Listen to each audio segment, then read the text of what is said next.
Lads, welcome back to St Ives Town TV. Last game of the season, Hunt Senior Cup final, 2-0 victory against St Ives. Quite enjoyable.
Peachy cross there, mate. Peachy cross. You control it. Was that a serious shot at the end, or was that a cross? That was a shot. Yeah? Control it, mate. Control In the camera, boy. Alright, Gary. Hello, mate. Another week, another trophy. How about that? Yeah, great, isn't it? Hey, that's why we do it. Finish off on a high. All go on our holidays wherever it is we go. Caribbean, Spain. Awesome. St Ives Town.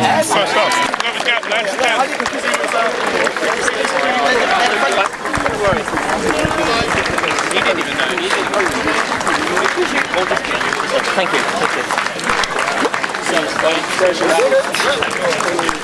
Gary, welcome. Thank you very much for bringing your team here tonight.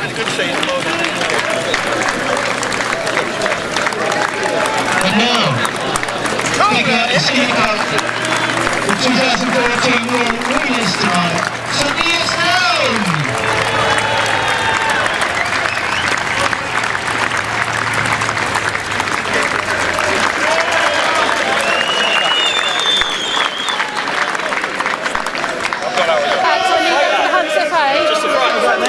Decent, nice finish, nice to get out on a bang, 2 cups in the trophy room, so crack on next year, nice break now.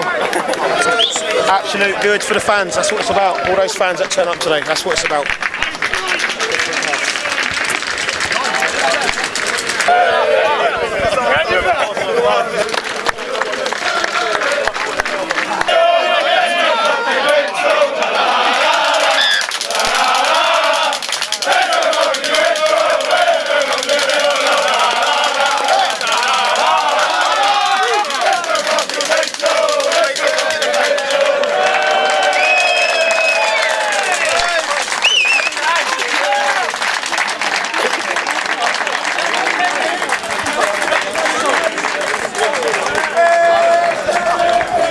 Quite an enjoyable game overall. I thought the lads played well, and it was a feisty affair at times, but hey, we've won a trophy on the last day of the season. Gary, what do you make of that?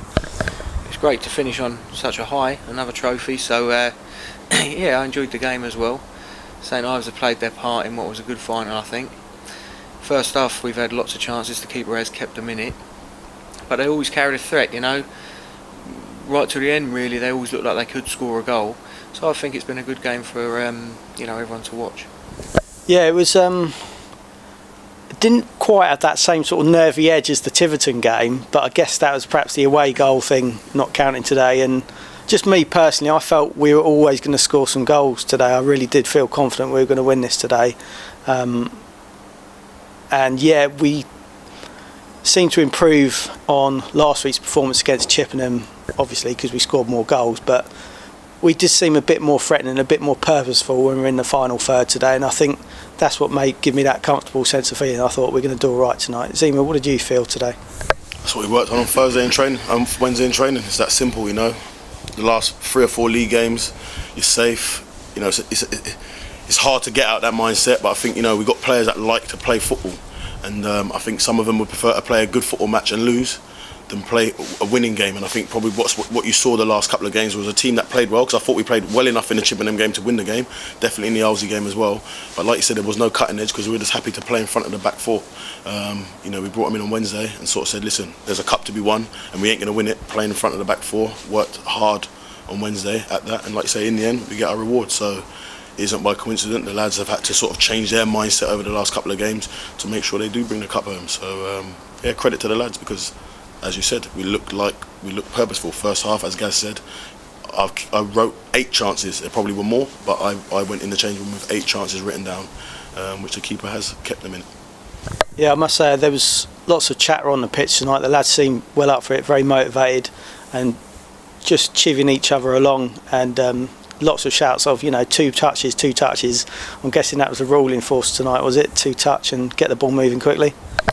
Listen, it's to create a tempo, you know. You know, if when the ball changes hands, you play on 4, 5, 6 touches, you just allow the opposition to get their shape. If you play on 2 touch and 3 touch maximum, and you progress up the park, you know, they're still behind on the wrong side of the ball. So I think that message was clear again from Wednesday, and it was something that we wanted to start the game, because if they took 4 or 5 touches, then you might then get that cagey affair that you're talking about, you know, the Tiverton game and maybe the Chippenham game. But you know, we wanted to take the game. We're at home.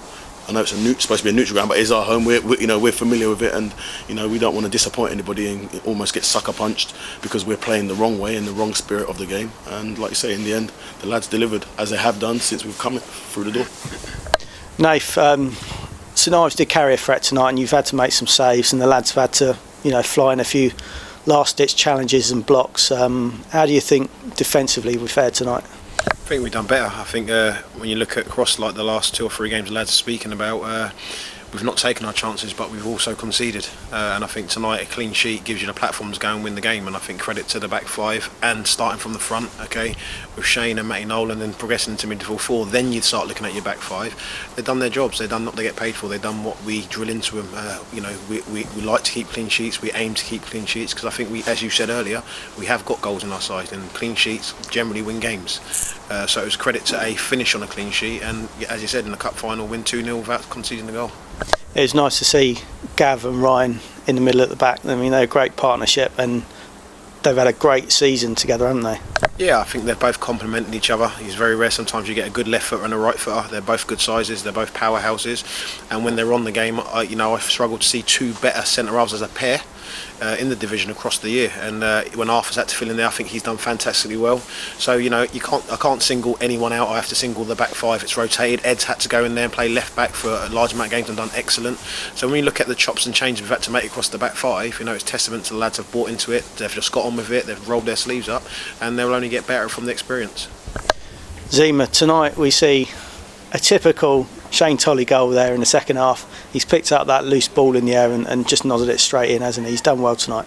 Yeah, I mean, like I said it about 4 weeks ago. It's not by, you know, like he's just there to sniff out those chances, and you know, like I say, we can't replicate that situation. You know, we can't replicate that on a training ground. That has to come naturally. We can put crosses in. He's unopposed. We can stick defenders in a way, but that sort of instinctive striking, you know, comes from within. And you know, he's been brilliant. You know, not just, you know, we're not singling people out, but he has been a big factor. His goals tell you why we have moved up the league and we've, you know, won trophies, because, you know, previous to that, the 2 games, I don't think he scored, or he may have scored in one of them, but he probably didn't look quite himself, because again, we're not getting crosses in the box, we're not breaking their back 4 line, so then he sort of becomes almost a distant party. But today, when our cross is flying around, you know, eventually he is just going to get on the end of one of them, and you know, he pops up where he pops up, lethal from 4 or 5 yards, isn't he? He is. Gary and Lewis Hilliard, another cup game, another goal in the cup, and possibly his first headed goal this season, which is surprising really, because when he's doing the dog work in the middle there and he's getting up and he's flicking balls on, he's quite powerful, quite a good header of the ball. You don't see him threaten that in the box, but he did today, and Ed delivered a lovely cross for his finish, didn't he? I think you just said it, Ed has stood a ball up there on the back post that's just, waiting to be headed in. What a great ball from Ed. He's over on the right, which we all know him as a left-sider, but he's cutting on his left foot and he's enabled him just to sit the ball up. And Lewis has come in and showed he is a powerhouse. He can score with his head, with left foot, with right foot. So fair play to Lewis, and I'm pleased that he scored, on the last day of the season in front of his home crowd, just to cap off what's been a fantastic season for him. So just casting our minds back a bit now, just having a little bit of a rethink over what's gone on since that first Hemel game where you guys took charge. What are your feelings now, Zema? I mean, listen, it was, when we first come in, we had to probably take a step back. And what a way to start, when we walked through the day, who would have probably, the whole probably country wrote us off in that game. Hemel at the time were flying. We'd been beaten badly by them as the Aussie managers, and to come in, I was sat up here sort of just having a look at the players, Gaz and Nathan on the touchline, and just having a look. And then, like we said to the lads at the end of the game, what they did was buy into what we're about, and that is a key ingredient.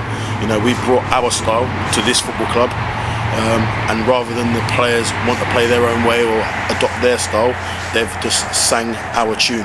And I think in the end it's just got them the reward. So it's in tandem, they have to listen to us, but also we have to listen to them at the right times and get their feedback, whether they tell us directly or what we see, body language, etc. And I think what we also did, probably which is different from most clubs, is that we rotated the squad. We made everyone feel a part of it. Everyone got enough time out in the middle. In the end, the team may or may not start picking itself, but that is what managing's about. You've got to find your 11, and it's competition that makes a team strong or a team that becomes complacent. And I think all the way right to the last game today, we go in there and no one knows who's playing. No one can sit in there and say, I'm definitely playing today. And I think that for me as a manager is a key ingredient, and when we put whatever names up there, people deliver because they've just got that hunger inside. Breeds a hunger. That's right. Nath, from a coach's perspective that has the advantage of playing in the team, how have you found it? Yeah, I think it's no different to the last two previous seasons. I think it just works well with the three. People say, how does it work? But I think with these guys on the touch line and me on the pitch, we have different views. You see things differently, sometimes looking down the pitch as opposed to looking down on the side. And sometimes Zee and Gaz feed messaging to me and I can filter onto the lads, or I might have to go through somebody else to get a message across. So it works. I think it works really well because obviously their message generally get there and the job's just sorted out. But as he said, it's about lads buying into what we do and us buying into certain things and changing certain things, and we just do what's right for the club, not ourselves. We're not here with egos. We're just trying to get the best out of everybody that's here. So whether it's things we need to improve, we discuss that. Whether it's on the training ground, we sort it. And all we can do is just keep humbly doing our business and trying to bring success to the football club. Gary, I'm going to bring you in again. We all know the season's over. We've played our last game today, but for you three guys, the football doesn't stop here. It's all about building for pre-season now and shaping a squad and gathering your thoughts as a trio, I suppose. How are you going to be approaching pre-season and what are your thoughts about the squad that we've got now? The squad we've got now is a good squad. First and foremost for me anyway, I'd like to just have a week out now. I'm sure all the players want to, I'm sure the two guys here do, and then we'll look to we've got a presentation night next Saturday, so we'll look forward to that and everybody enjoying it, and we'll all pat each other on the back because we've done so well, and then from that point it will be about talking to players and putting our ideas across for next season. I think that our thoughts are to try and improve our league position on this season. It would be great to become a top 5 side, so we'll look forward to that and we'll do what we feel is necessary to give ourselves every chance of becoming a top 5 side. Excellent, well done. I mean, I've heard a few of the clubs bantered around in terms of pre-season friendlies. I don't think it's wise to name them now because things change, but I think we're going to look forward to a good pre-season up here, and just want to say thanks for a great season, and I can't wait for it to all start again. Thank you, Thank Ed. you. Cheers, Ed. Cheers, Ed. We've enjoyed your interviews. Absolute good for the fans. That's what it's about. All those fans that turn up today. That's what it's about.